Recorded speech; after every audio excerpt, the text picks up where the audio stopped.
Hello guys, my name is Sanjay गाज्ञान। अपने YouTube channel गाज्ञान classes में आपका स्वागत करता हूं। कैसे हैं आप सभी? आशा करता हूं कि आप सभी स्वस्थ होंगे। आपको पता है इंडियन पॉलिटिक को स्टार्ट किया हुआ है और हमने पढ़ी थी संविधान की विशेषताएं, main characteristics of Indian constitution. आज उसी से रिलेटेड एक चैप्टर है सोर्सेज ऑफ इंडियन कॉन्स्टिट्यूशन, यानी कि भारतीय संविधान के स्रोत क्या क्या है वो हमें आज पढ़ना है। मैंने आपको बताया था हमारा एक भारत शासन अधिनियम 1947 पारित हुआ था, जिसमें ये कहा गया था कि इंडिया डिपेंडेड है, वो किसी भी देश के संविधान को अपना सकती है।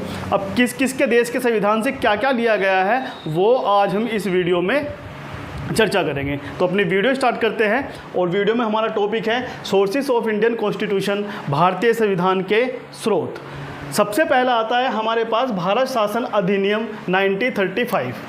भारत शासन अधिनियम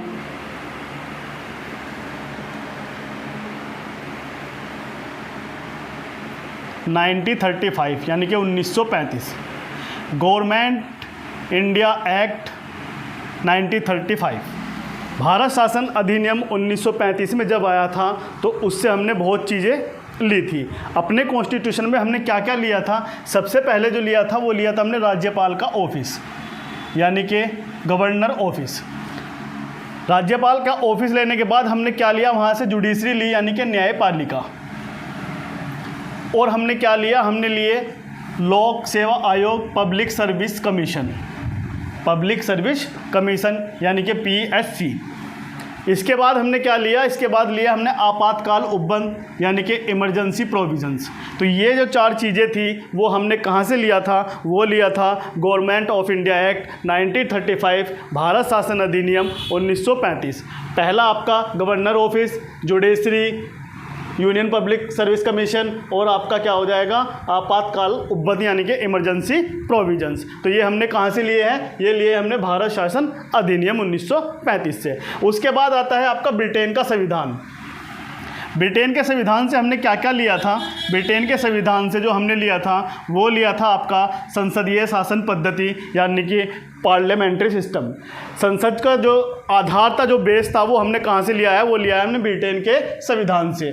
इसके बाद हमने लिया रूल ऑफ लॉ, यानी कि विधि का शासन। रूल ऑफ लॉ हमने कहाँ से लिया? हमने लिया ब्रिटेन के संविधान से। इसके बाद सिंगल सिटीजनशिप, एकल नागरिकता, वो भी हमने कंसेप्ट कहाँ से उठाया? वो उठाया हमने ब्रिटेन के संविधान से। इसके बाद जो कैबिनेट सिस्टम होता है, मंत्रिमंडल प्रणाली होती है, वो हमने कंसेप्ट कहाँ से उठाया? हमने उठाया ब्रिटेन के संविधान से। और आपका जो लास्ट में बचता है वो बचता है द्विसदनीय प्रणाली, बाई कैमरल सिस्टम, वो भी हमने कहाँ से लिया? आपका ब्रिटेन के संविधान से। क्योंकि ब्रिटेन के संविधान में एकल नागरिकता, विधि का शासन, संसदीय शासन पद्धति, मंत्रिमंडल प्रणाली और द्विसदनीय प्रणाली है। तो ये चीज़ें हमने कहाँ से ली है? ये चीज़ें ली है हमने ब्रिटेन के संविधान से। तीसरी बात आती है, तीसरी बात हमने जो लिया संयुक्त राज्य अमेरिका, US से, यूनाइटेड स्टेट ऑफ अमेरिका, संयुक्त राज्य अमेरिका से हमने क्या क्या लिया है वो हमें देखना है। संयुक्त राज्य अमेरिका से हमने सबसे पहले लिया मौलिक अधिकार, यानी कि फंडामेंटल राइट। मौलिक अधिकार के बाद हमने लिया इंडिपेंडेंट जुडिशरी, यानी कि स्वतंत्र न्यायपालिका। यहाँ से न्यायपालिका ली थी ओनली जुडिशरी। जुडिशरी का कंसेप्ट लिया था कि जुडिशरी हमारे यहाँ पे होनी चाहिए, लेकिन इंडिपेंडेंट होनी चाहिए। वो हमने कहाँ से ली? वो ली हमने संयुक्त राज्य अमेरिका से, यानी कि यूनाइटेड स्टेट ऑफ अमेरिका से। राष्ट्रपति पर महाभियोग, इम्पीचमेंट ऑफ प्रेसिडेंट। महाभियोग क्या होता है? इम्पीचमेंट क्या होता है? इम्पीचमेंट होता है कि राष्ट्रपति को उसके पद से हटाना ही क्या कहलाता है? महाभियोग कहलाता है, इम्पीचमेंट कहलाता है। तो राष्ट्रपति को हटाने का जो प्रोसीजर है उसे इम्पीचमेंट कहा जाता है। और ये कंसेप्ट हमने कहाँ से उठाया था? ये कंसेप्ट हमने उठाया था संयुक्त राज्य America, United state of America. इसके बाद आता है न्यायिक समीक्षा, जुडिशियल रिव्यू। जुडिशियल रिव्यू क्या होता है? न्यायिक समीक्षा वो होती है अगर सपोज दैट सुप्रीम कोर्ट कोई आपका ऑर्डर दे देता है, क्योंकि वो ऑर्डर क्या होता है? आपका फाइनल होता है, तो उसे रिव्यू के लिए पिटीशन डाल के उसे दोबारा क्या किया जाता है? सुना जाता है और दोबारा उसका पुनरीक्षण करके आदेश दिया जाता है। तो इसे ही कहा जाता है न्यायिक समीक्षा। और न्यायिक समीक्षा जुडिशियल रिव्यू जो लिया गया था कंसेप्ट, वो लिया गया था संयुक्त राज्य अमेरिका से। बात करते हैं उपराष्ट्रपति का पद।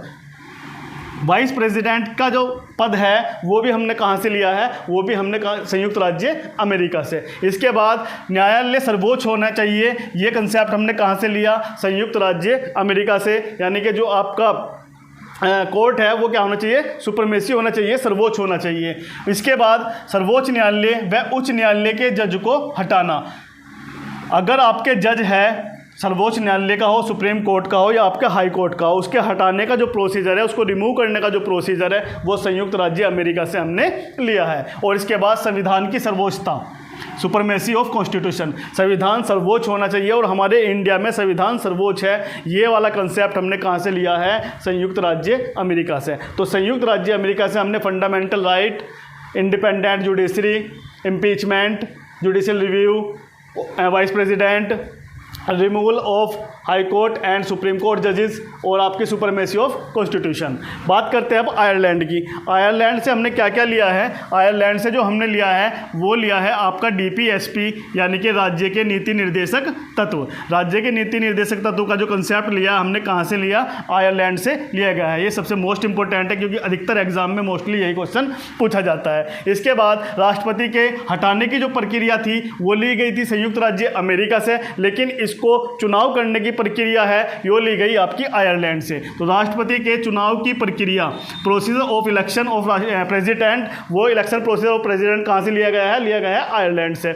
इसके बाद राज्यसभा के जो सदस्य को नामांकन का जो कंसेप्ट है वो भी हमने कहाँ से लिया है, आयरलैंड से। क्योंकि राज्यसभा में दो तरह के सदस्य होते हैं, एक होते हैं निर्वाचित, एक होते हैं मनोनीत, इलेक्टेड और आपका नॉमिनेटेड। जो नॉमिनेटेड होता है वो वाला कंसेप्ट आपने कहाँ से लिया है, वो लिया है आपका आयरलैंड से। और नॉमिनेटेड कहाँ से होता है, 4 क्षेत्र में होता है। और 4 क्षेत्र कौन कौन से होते हैं, पहला क्षेत्र है आपका साहित्य, दूसरा क्षेत्र है आपका कला, तीसरा क्षेत्र है आपका विज्ञान और चौथा क्षेत्र है आपका समाज सेवा। तो इन चारों क्षेत्र से हम नॉमिनेट करते हैं राज्यसभा के सदस्यों को और ये प्रोसीजर लिया गया है आपका आयरलैंड से। बात करते हैं कनाडा के संविधान, यानी कि कनाडा से हमने क्या क्या लिया है। कनाडा से लिया है हमने फेडरल सिस्टम, यानी कि शक्तिशाली केंद्र के साथ संघीय व्यवस्था।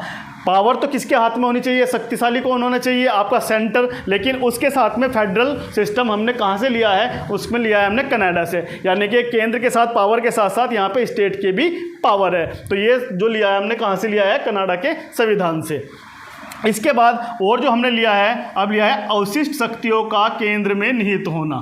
अब बात करते हैं हम अवशिष्ट शक्तियाँ यानी कि रेजिडुअरी पावर। अवशिष्ट शक्तियाँ क्या होती है, मैंने आपको बताया था हमारे यहाँ पर 3 सूची चलती है। पहली सूची होती है आपके पास संघ सूची, दूसरी सूची होती है आपके पास राज्य सूची और तीसरी सूची कौन सी होती है आपके पास, समवर्ती सूची। संघ सूची में जो बनाता है कानून बनाने का अधिकार किसका है, वो है आपका केंद्र का। राज्य सूची में किसका अधिकार है, वो है आपके पास राज्य का।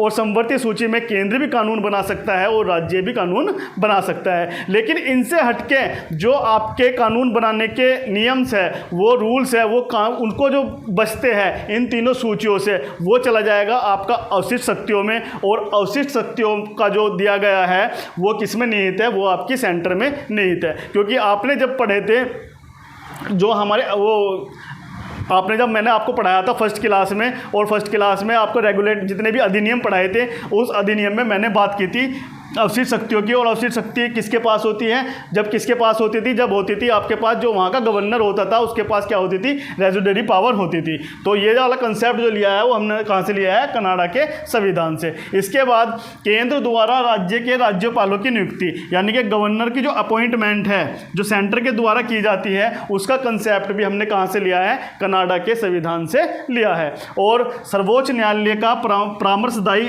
अधिकार, यानी कि एडवाइजरी के रूप में सर्वोच्च न्यायालय गवर्नमेंट को परामर्श कर सकता है, तो इसका भी कंसेप्ट हमने कनाडा के संविधान से लिया है। तो कनाडा के संविधान से हमने ये चीज़ें ली है, फेडरल ली है, रेजिडुअरी पावर ली है, गवर्नर की अपॉइंटमेंट ली है और एडवाइजरी राइट लिया है सुप्रीम कोर्ट का, ये हमने कनाडा के संविधान से। अब बात करते हैं ऑस्ट्रेलिया के संविधान से। ऑस्ट्रेलिया के संविधान से हमने क्या क्या लिया है, ऑस्ट्रेलिया के संविधान से हमने लिया है कंकरेंट लिस्ट यानी कि समवर्ती सूची।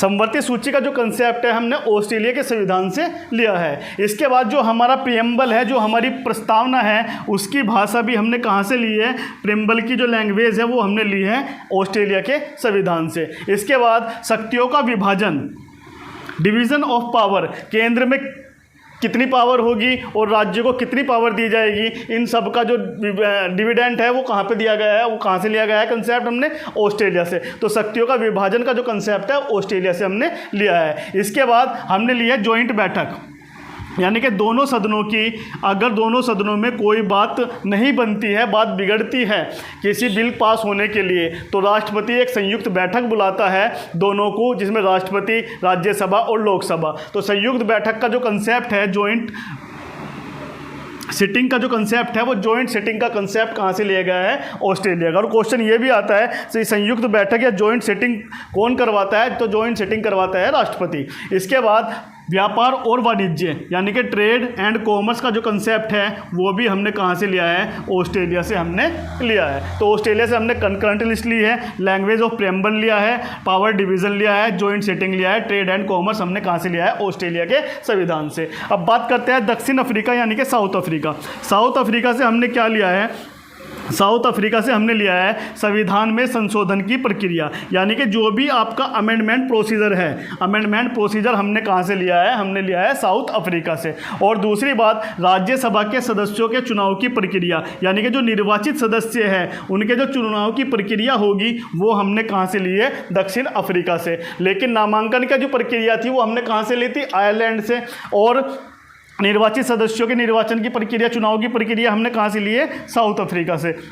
तो साउथ अफ्रीका से हमने अमेंडमेंट लिया और राज्यसभा के सदस्यों के चुनाव की प्रक्रिया ली। इसके बाद बात करते हैं रूस के संविधान से। रूस के संविधान से हमने क्या क्या लिया है, रूस के संविधान से लिया है हमने फंडामेंटल ड्यूटी, यानी कि मौलिक कर्तव्य। तो मौलिक कर्तव्य, अगर क्वेश्चन में मोस्ट इंपोर्टेंट ये भी क्वेश्चन बनता है कि मौलिक कर्तव्य कहाँ से लिए जाते हैं, फंडामेंटल ड्यूटी कहाँ से ली गई है, तो वो ली गई है आपके रूस के संविधान से। इसके बाद जो हमारा प्रियम्बल है उसमें 4 वर्ड्स लिए गए हैं, 4 वर्ड्स ऐड किए गए हैं। जब मैं आपको प्रियम्बल पढ़ाऊंगा नेक्स्ट वीडियो में तो बताऊंगा कि क्या क्या हमने प्रियम्बल में कौन कौन से वर्ड हमने उठाए हैं। फिलहाल हमने जो 4 वर्ड्स उठाए हैं वो उठाए हैं जस्टिक यानी कि न्याय, सोशल यानी कि सामाजिक, इकोनॉमिक यानी कि आर्थिक, और पॉलिटिकल यानी कि राजनीतिक। तो 4 वर्डों को उठाया हमने, और ये वर्ड कहाँ से लिए गए थे, ये वर्ड लिए गए थे रूस के संविधान से। तो अपने प्रियम्बल में 4 वर्ड ऐड किए गए। पहला था आपके पास जस्टिक, दूसरा था आपके पास सोशल, इकोनॉमिक, पॉलिटिकल, न्याय, सामाजिक, आर्थिक और आपका राजनीतिक। ये वर्ड्स जो उठाए हैं हमने कहाँ से कंसेप्ट लिया है, इनका हमने कंसेप्ट लिया है रूस के संविधान से। अब बात करते हैं फ्रांस के संविधान। फ्रांस के संविधान से भी हमने 4 वर्ड्स उठाए हैं और अपने प्रियम्बल में ऐड किए हैं। वो 4 वर्ड्स कौन से हैं, 4 वर्ड से आपके पास रिपब्लिक, पहला वर्ड से आपके पास रिपब्लिक, यानी कि हमारा देश कैसा होना चाहिए, रिपब्लिक। रिपब्लिक का मतलब होता है गणतंत्र। इसके बाद इक्वलिटी यानी कि समानता, तीसरा होता है लिबर्टी यानी कि आज़ादी, और चौथा होता है आपके पास फर्टिलिटी यानी कि भाईचारा। तो ये 4 वर्ड्स भी हमने कहाँ से लिए हैं, हमने लिए हैं फ्रांस से। तो 4 वर्ड जस्टिक, सोशल, इकोनॉमिक, पॉलिटिकल रूस से लिए हैं, फ्रांस से लिए हैं हमने रिपब्लिक, इक्वलिटी, लिबर्टी, फर्टिलिटी, गणतंत्र, समानता, आज़ादी और आपका भाईचारा। और बात करते हैं जापान के संविधान से। तो जापान के संविधान से हमने क्या लिया है, जापान के संविधान से हमने लिया है कानून बनाने का अधिकार, procedure of make of law. तो कानून बनाने का जो अधिकार लिया है वो हमने कहाँ से लिया है, जापान से लिया है। बस एक बचता है आपका 11 नंबर पर जर्मनी। तो जर्मनी से हमने क्या लिया है, जर्मनी से हमने लिया है जो हमारे अमेंडमेंट होते हैं, या जर्मनी से लिया है जो हमारी इमरजेंसी होती है, आपातकाल। आपातकाल के दौरान जो हमारे फंडामेंटल राइट होते हैं, मौलिक कर्तव्य होते हैं, फंडामेंटल राइट का निलंबन, यानी कि during of emergency suspension of fundamental right, यानी कि फंडामेंटल राइट का सस्पेंशन होना किसके टाइम पे, आपातकाल यानी कि इमरजेंसी के टाइम में फंडामेंटल राइट का क्या हो जाता है, सस्पेंड हो जाते हैं, यानी कि उनका निलंबन हो जाता है। जब आपातकाल लगाया जाता है तो आपातकाल में आप अपने फंडामेंटल राइट को वायलेट के विरुद्ध सुप्रीम कोर्ट नहीं जा सकते हैं, क्योंकि हमारे पे जो मिला हुआ है वो क्या अधिकार मिला हुआ है कि आप गवर्नमेंट को अधिकार मिला हुआ है जब भी कभी इमरजेंसी होगी तो इमरजेंसी के दौरान आप फंडामेंटल राइट को वायलेट कर सकते हो। तो आपातकाल के दौरान फंडामेंटल राइट का जो निलंबन का जो कंसेप्ट था वो कहाँ से लिया गया था, वो लिया गया था आपका जर्मनी से। तो गाइज़ ये सभी देशों से हमने कुछ बातें जो अच्छी अच्छी थी वो अपने संविधान में ऐड की थी, तब जाके हमारा एक लार्जेस्ट कॉन्स्टिट्यूशन बना। तो अगर ये वीडियो आपको अच्छी लगी हो तो प्लीज़ लाइक शेयर सब्सक्राइब कीजिए। मिलते हैं नेक्स्ट वीडियो में नए कंसेप्ट के साथ। पढ़ते रहिए, अपना ध्यान रखिए, टेक केयर, बाय बाय।